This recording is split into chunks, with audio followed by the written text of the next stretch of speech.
talk fast. I'm surprised David's not here today. I told Bree that we don't know about the floor. Well, that's been a whirlwind in the last combo.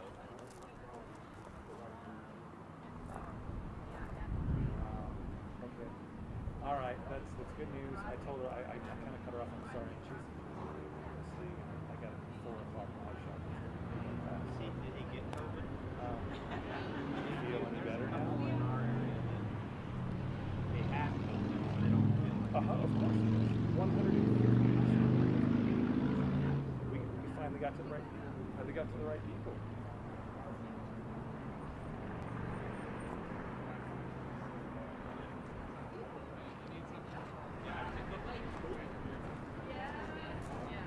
Not anyone feels as passionately about it as you do, but that's their bad. But thank you for your hard work. I'm very, very happy to hear this, but I do have to go. so it's pretty much only viable. And I'm going to be eating dinner because I had a meeting today and we don't have to. Yeah. But it's safer to take it. Yeah, about during the summer. Yeah, before I did it, I talked to Teresa a lot. I talked to a couple of her girls. All right. It takes till, the wee hours of like 1 or 2 and 3 in the morning to get it down, You got to be oven. I drive by here every day on my way to work.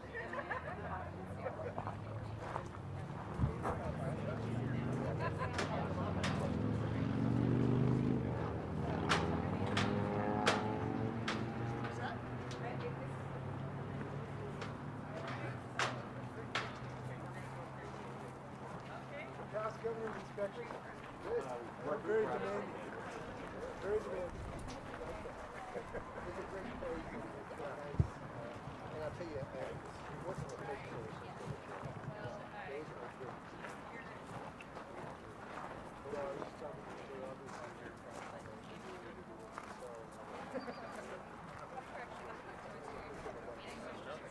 Yeah.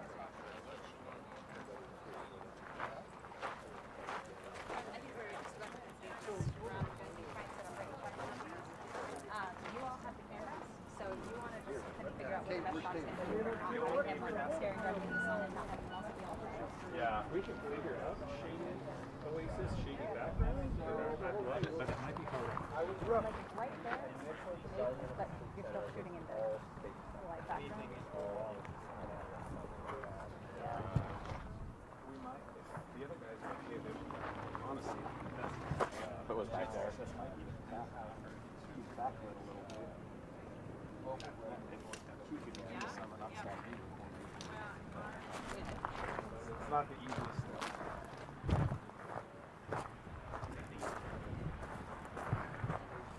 Probably also don't want to see the back side. That's the thing is, I think we have to go this direction.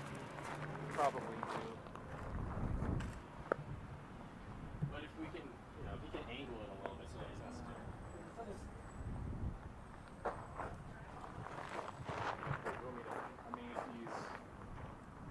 If I'm facing this way, that's not too Not bad. as bad. Just trying. You can handle it a little bit. Alright. Something like that, so he's not right into it, but he's turned a bit. We're going to get a shot no matter what. Yeah. The brown doesn't put off the light as bad as the green or the beige, so it won't be as harsh behind him. My question is how we want to handle miking him up. So I got a lot. Yeah, you guys gonna? I got a stick. Okay. So you're just doing this? Actually, I don't. I mean, there's nothing. I need to get my tripod. Oh yeah. We want to have you. We want to have you just like right here. Yep. She's done all the amazing work on the ground here about vaccines. I'm going to get out. He's just grabbing his tripod. He'll be back in a second. Do you want to explain who with what station or setting up? Casey with Creme 2, and that's Brett with Creme as well. And just give you the heads up, we'll be streaming live on YouTube. Charles with the Columbia Basin Herald. Tax McCoy. Get out of 18. I'm sorry? In Moawassa?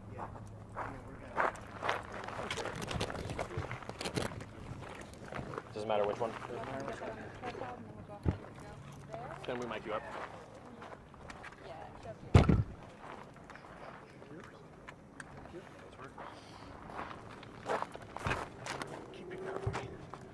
Hey, can you pick that up for me? Yeah.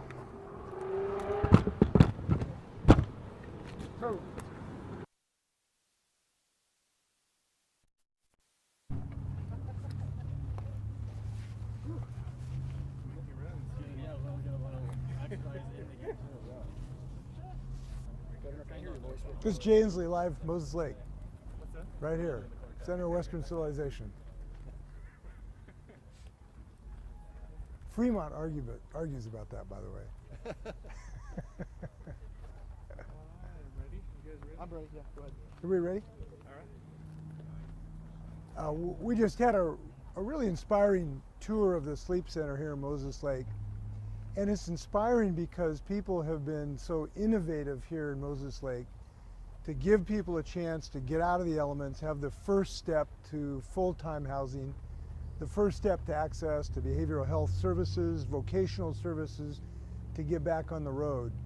And it's just really great to see the chance for people to get their lives back where they'd like it to be.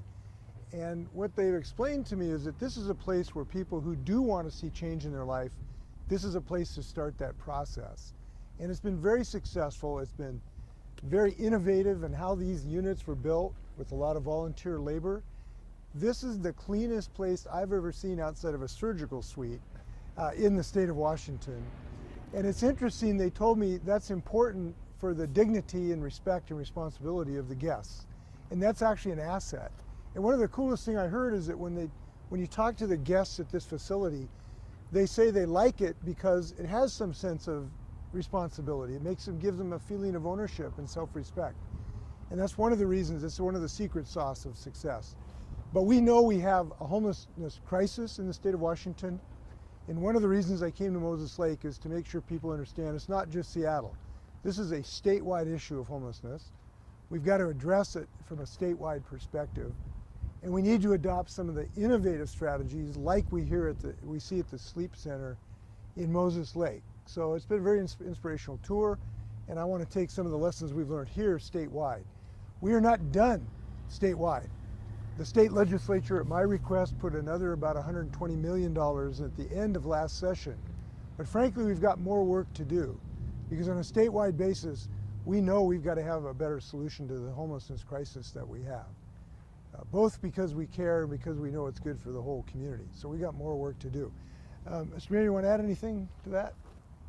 I'd just like to say that this has been a joint effort from a number of organizations, and I'd like to really say how much Hope Source has been a part of this. They really are the lead organization on this.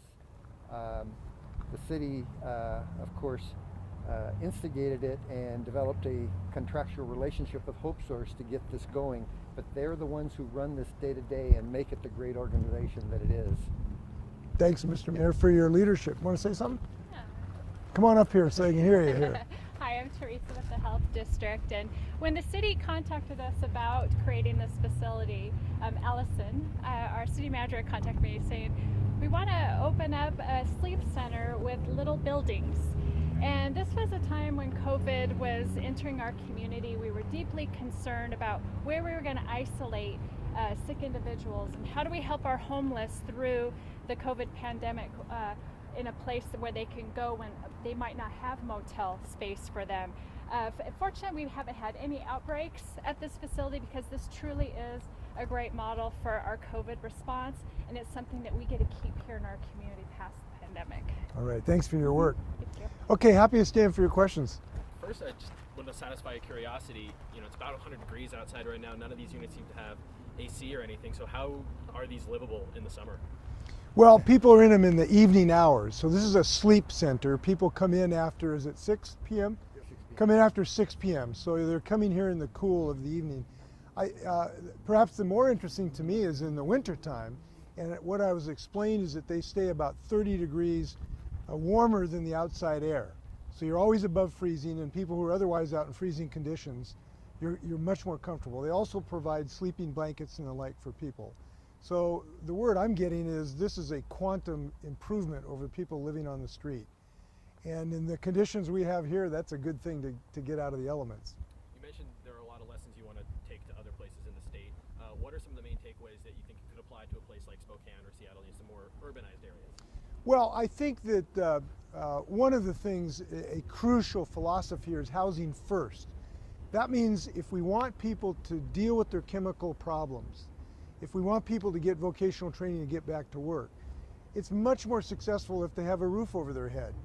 So one of the secrets of this facility is to get people with a roof over their head first, then deal with all the other issues that they might have to deal with to get back on their feet permanently.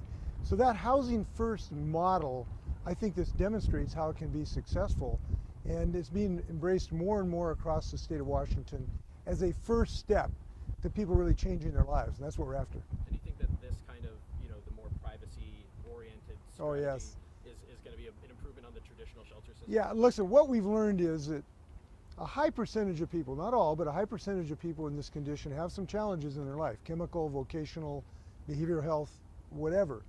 And they are much more likely to get those services if they are in a private situation.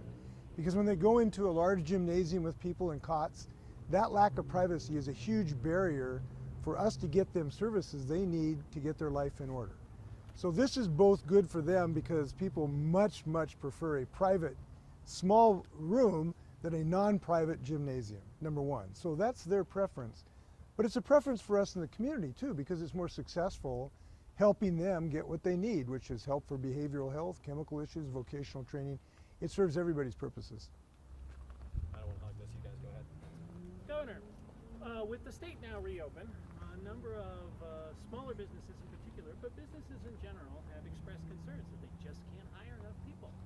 And it has been said that one of the obstacles in the way of that is the extended unemployment benefits that are paid out that were started as a result of the pandemic.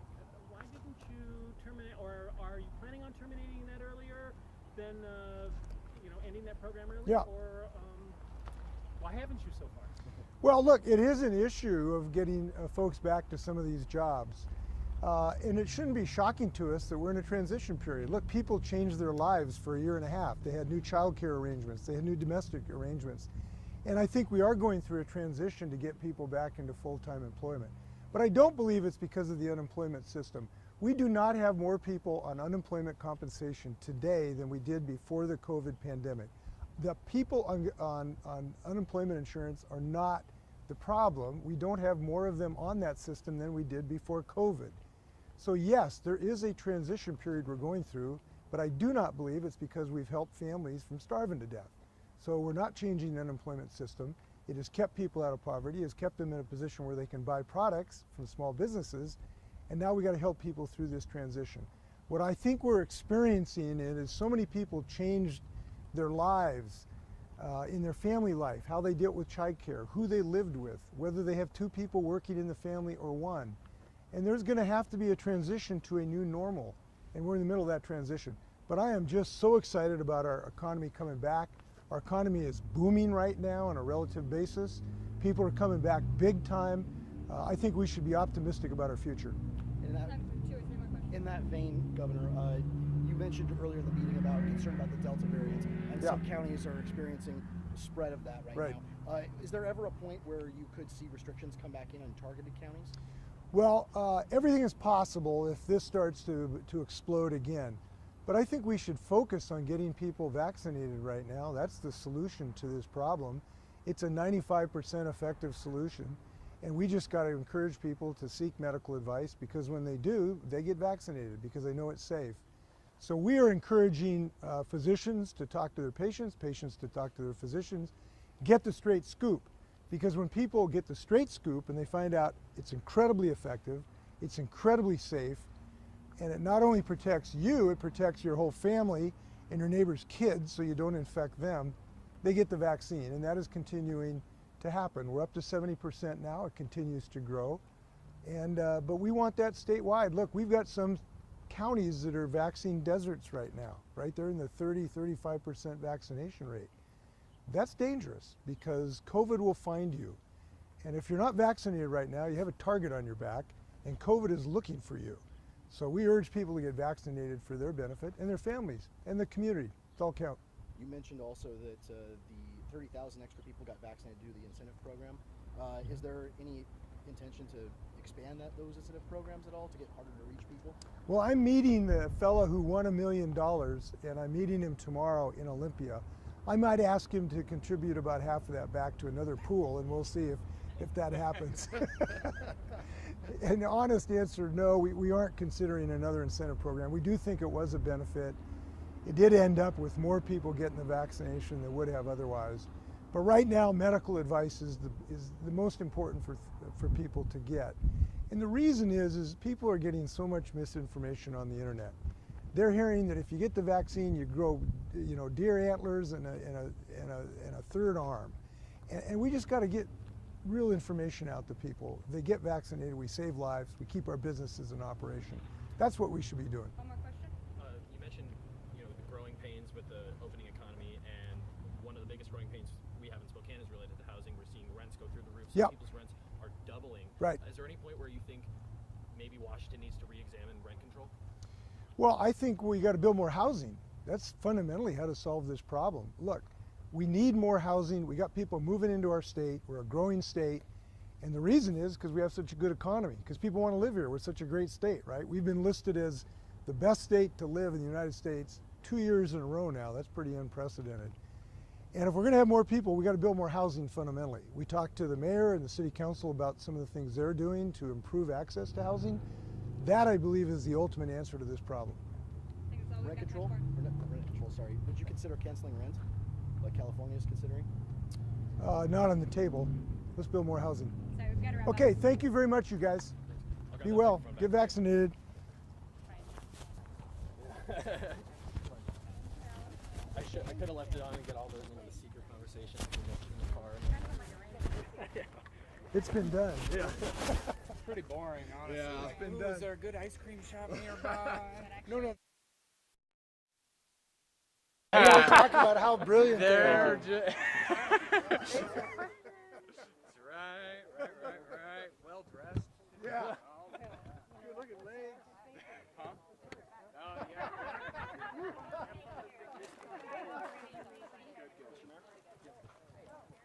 Let's see what time it is. Then we can figure out. Yeah, do you think we have time to turn around for 4, or do you want to tell them to hold off for 5? Let's do it. No, we're just going to do our live shot at 4. Absolutely. Yeah. Hey, Taylor? We're good. Great. Yeah, I just want you to get the right number. Thanks, guys. Eddie, we'll have me weekend. We'll have everything ingested within about 6 or 7 minutes from right now. Cool. I'm not worried about it. Know what side you want. Bang out. We already have a pretty good idea where the sod is. I just got to write the script.